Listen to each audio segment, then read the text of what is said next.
Good afternoon, and we're live. Today I'm going to be talking about Chapter 2, Marriage 2 in my book, I Just Wanted to Be a Wife, My Successful Disasters. This could be triggering for some people. This was the hardest chapter for me to write. My daughter was violated in this chapter, and I just want to talk about what it cost me, what it cost my children, by not allowing myself to heal and just rushing right into another marriage, because that's just what I wanted. Not thinking about my kids or anything. I just wanted to be a wife, and I had just my divorce was just finished with their dad, marriage number 1, chapter 1. And I said in one of my reels, did I even have time to heal? Absolutely not. I just jumped right in. And so one day my daughter came home from school and she told me that she was violated by her stepdad, my second husband. I was devastated. And at that time, he worked nights, and he was asleep, and we woke him up, and I told her, you tell him what you said, and she did, and I believed her. We were living with my parents at the time, and I told my mom and dad talked, we totally believed her, we completely supported her, and the day she told me, I told him he had to leave. He had to get out of the house. And so how the system works, on paper, they remove all your children out of the house. So the social worker came and, they were making sure that he wasn't in the house, that my daughters were safe. And we sat at the table and she just looked at me and she said, I can't believe that he's not here. She said, I was expecting to be taken away your children when I came today. She said most mothers don't believe their daughters or their children. They blame their children. I absolutely believed my daughter when she told me. I felt like the worst person and the worst parent ever. I didn't feel like I deserved to be a mom because I didn't realize the extent of my selfishness. That, even when I got married, my daughters didn't want this. They thought finally it was just going to be me and my mom and we were going to be together, to build a life. And I just rushed into something else. And, the good thing about California, they have a victims program. They offered us services right away, and I got them into therapy right away. I felt so bad and I felt so guilty that I was just right on top of making sure that we started this healing process. And the crazy thing about it was I was doing the right things on paper, but I still didn't get it. I was too caught up in my guilt and shame of what happened to my daughter, that the biggest mistake that I did is I stopped being the parent that I already was to them. I began to just parent out of a guilty place. I started, overcompensating for stuff. I had to make it up to them, not just her, but I had to make it up to all of them because I did this. And my daughter, she's thank you for being on the live with me, and I was so depressed. I didn't get any, at the time I was into church, the church that I, was raised and grew up in. And, I didn't get any support. So I don't know why they thought that saving the marriage was better than saving my child. And I didn't even care about saving myself. I just wanted to save my child. And so I sat in church and I felt myself dying. My parents, they did support us, and thank God for that. I couldn't work. like that was the beginning of, I believe I had a daycare, and I I know I didn't have the daycare yet. I just for 8 months, I couldn't work, I couldn't sleep, and my dad was trying to get me to take medication so that I can go to sleep. My body was just in shock that I did this, that I hurt I had no idea that this is what it was gonna cost me. You know, changing my traumatizing my daughter. And even though it didn't have all of them weren't victimized, we all went through it. And hey, Nicole, one of my my other daughter is on here as well. And thank you for everybody that's joining Inspire Her. Yes, one of Inspire Her is asking, did the church know? Yes, they knew. I told them, and the advice, and I just hate to say it, but the advice I got is a piece of man is better than no man. That was unacceptable to me. And although my pastor, I had a restraining order, and the pastor was like, absolutely, he can't come to this church. You know, he was supportive, but the other kind of advice I got, it wasn't support. There was not there wasn't no support group. You know, yes, Inspire Her. I know it is very shocking. I just didn't have the support. I didn't. And it was so crazy. And I know it was an attack from the enemy. She wasn't the only one that it happened to at that time in our church. It was other people going through the exact same thing. Some people stayed. I did not. I couldn't, you know. And it was so difficult to look at my kids in their face as I was trying to, you know, take them to therapy, you know, do the things that we were supposed to do, try to get back onto our day to day. It was so hard to face her, to face myself. You know, honestly, I don't even think I didn't deal with myself at all. I just think that I said, you just make sure that you get your kids the help, that you give them what they need, whether it was good or bad. You know, whether I should have said no to some things, I didn't, because I had to make it up to them. And you know what? My daughter asked me, she said, I was living with her, and she said, Mom, why do you always think that you have to apologize and this stuff? I love you. I want to do stuff for you. Because, you guys, I apologize. I'm not going to apologize that I'm tearing up. Because I wanted my daughter to know that I was going to be a good mom. I still, even when she was grown, I wanted her to know I'm a good mom. She didn't even need that. She forgave me before I forgave myself. And sorry, just give me a minute. She forgave me, and I was constantly trying to show her that I can be a good mom, and it actually was making her feel bad. You know, because she thought she was doing something wrong, and she thought that you know, she thought she was doing something wrong, and she wasn't. Sorry. And so I was constantly, you know, trying to prove to her, because it happened to her.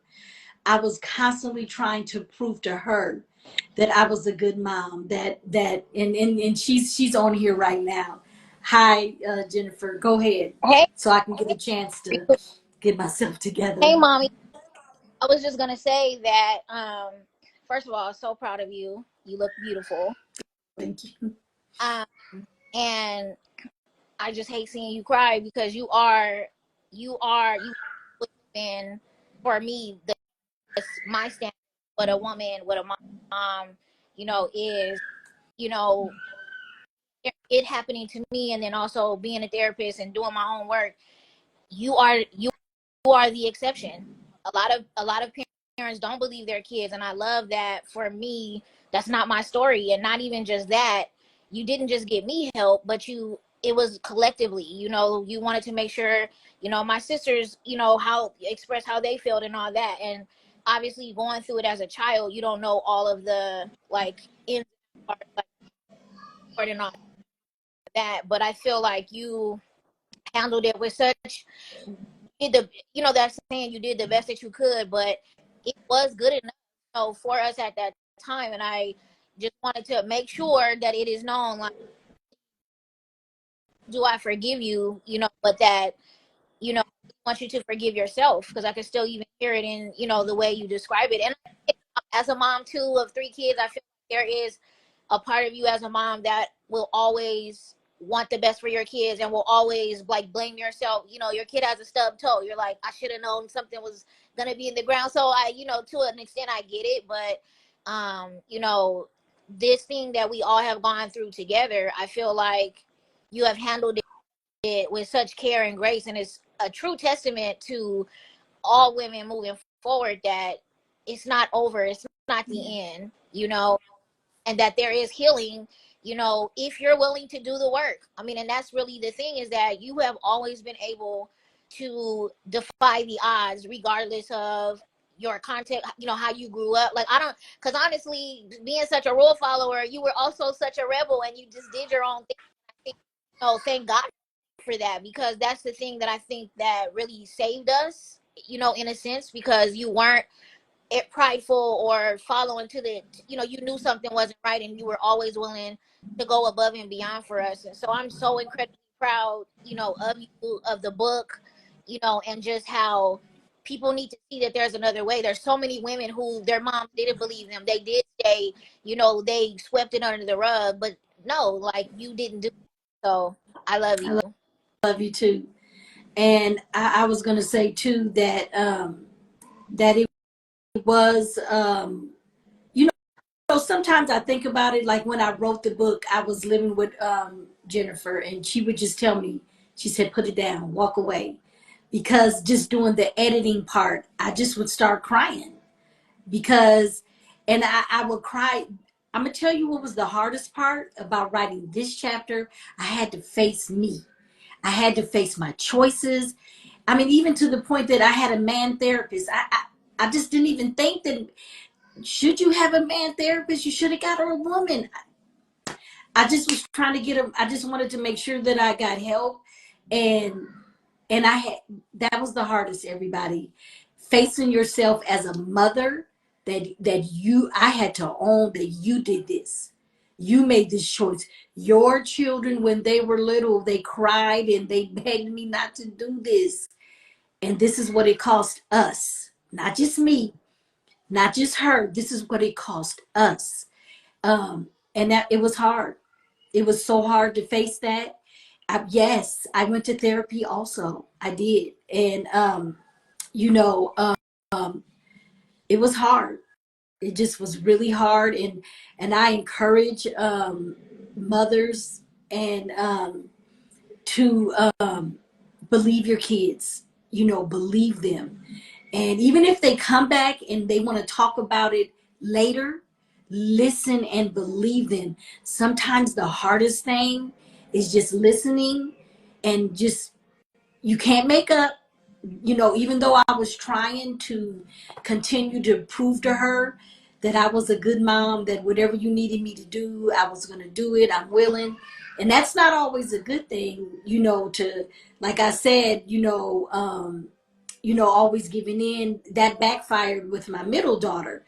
That was, she needed that stern mom. And because I was so feeling so guilty about the choice I made, they missed out on that stern mom that they had. And you can't go back and fix it. So I encourage daughters, if this unfortunate thing has happened to you and you were violated by someone close, tell your mom. Tell someone. Jennifer she was in high school, and her best friend said, tell your mom. I know your mom would believe you. Thank you so much, best friend, for it's never too, yes, Jennifer, it is never too late to get it out there, to share with your mom, this is what happened. And you'll be surprised that you will get the love and support that you need from your mother. And moms, we can forgive ourselves. It did. I'm not gonna, sugarcoat it and make it sound like great. It took me years. Like I said, she forgave me before I forgave me. And I'm finally to a point where, yes, it does. When I talk about it and I think about it, of course, it still does hurt a little bit. But I can't, I finally got to a point because my youngest daughter is 34. And so I got to a point where I can't make up nothing anymore. I'm moving forward and I'm loving them well right now. My youngest daughter shared some things. It broke my heart, but I told her, you know what? I'm here now. I'm here now. Um, yes, thank you. Inspire her that I am happy that I forgave myself. It was so hard because it was to the point where I didn't trust myself anymore. I didn't trust myself that I can make good decisions as a mother, as a woman, and especially for my kids. Now here is, and I do want you to get the book so you can really, get into the, chapter 2 and what, in depths of more of what we went through. But the sad thing about it is, you would think that would have been enough for me to knock it off.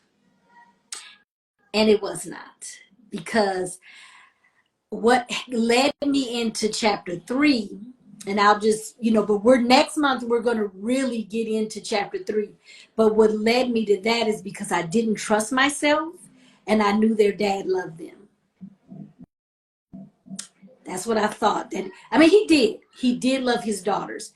And I believe that. And I knew that I was hoping and thinking that if I got back with him, that that would be the best thing because he loved them and he wouldn't hurt them. But once again, why couldn't you just be by yourself and finish healing and showing your daughters that you could do it? And I couldn't do that because I didn't trust. I was so depressed and I didn't think I deserved to be their mom. That's what it really was. Just even saying it out loud right now, it was because I I didn't trust. I didn't think I deserved to be a mom anymore, and my kids still needed me. But that is how I felt. So I want to read one of the discussion questions in at the end of chapter 2, and then we will just one, and then we will. I'm going to close out, and like I said, walk. I want you to walk away from this, daughters, whether you're young or old. Tell someone. Tell your mother. Mothers, be there for your children and believe your children. And there is restoration, there is healing. Oh, give me a moment. There is, after all of that. And I am so grateful when I think about, why are you grateful? I'm so grateful that I still am in relationship with my daughters. It could have went another way, y'all. It could have went a whole another way. But I still have, my daughters love me, and my daughter forgave me. So I just want to read a really quick question. Number 4 in chapter 2. Even after emotional abuse, Lyn stayed hoping he changed. Let me see. In what ways have you compromised your standards or accepted harmful behavior? What shifted your mindset? So we stay, and now after this one, and I want to read number 3. Number 3 is better. Um, it says Lyn's childhood impacted her adult relationships. How have childhood experiences shaped your relationship patterns as an adult? Are there cycles you need to break? Now, that is a good question. You know, how has what you've been through and the patterns you have now, how have they shaped you as an adult? And what can you do? What can we do as women, as you know, who has daughters, who has sons? How can we break this cycle? How can we? And once again, I want to leave with you that you are loved. You are enough. You are loved and you are enough. And talk to your moms. Moms, believe your daughters, talk to your daughters, and there is healing after this. Thank you so much for being here with me today. Please purchase the book. You can get it on Amazon and leave a review. If you bought the book, leave a review, please. And thank you. And here's someone saying, it says, I stayed as well for so long now trying to break those patterns. It's hard, but those books and videos help us so much. That is so true. Thank you. I believe it's Ela Oforlia. Thank you. You're right. You're right. The videos talking, doing life with people. Every second Saturday in Las Vegas, we have coffee and conversation. Thank you, Erin. Thank you, Erin. She said it's Erin. That's her name. I appreciate that. I just wanted to, I just wanted you to invite you that if you're in the Las Vegas area, every second Saturday at 11 o'clock, we have coffee and conversations where we share our hearts one sip at a time. And uh, inspire her. Can you put the address of where we go to the coffee and conversation? It's at Royal Coffee on Rainbow. But I just want to say that's why community is important. We have that coffee and conversation. You have a group that you can share your heart with, that we can support you, where you can be loved and believed and help each other heal. That is what's so important. That is important. Like I said, once again, please buy the book, spread the word, and I'm going to do more lives about this. And just thank you so much. Thank you for your support. I'll see you next